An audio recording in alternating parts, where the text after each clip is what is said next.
పారుతున్న గంగని సిగల దాచిపెట్టినవు తల్లి పార్వతమ్మకు నీవు సవతిగా తెచ్చిచ్చినవు తండ్రి ఈశ్వర ఈశ్వర పరమేశ్వర ఈశ్వర పరమేశ్వర శ్రీశైల కొండపైన వెలసిన మల్లేశ్వర తండ్రి ఈశ్వర పారుతున్న గంగనే సిగల దాచిపెట్టినవు తల్లి పార్వతమ్మకు నీవు సవతిగా తెచ్చిచ్చినవు తండ్రి ఈశ్వర ఈశ్వర పరమేశ్వర ఈశ్వర పరమేశ్వర శ్రీశైల కొండపైన వెలసిన మల్లేశ్వర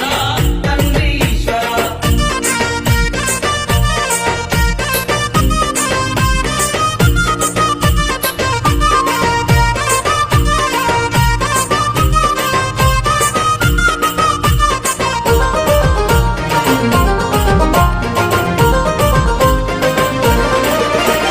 పులి తోలుని గట్టిన బూడిద బూసొచ్చిన నిన్ను మించి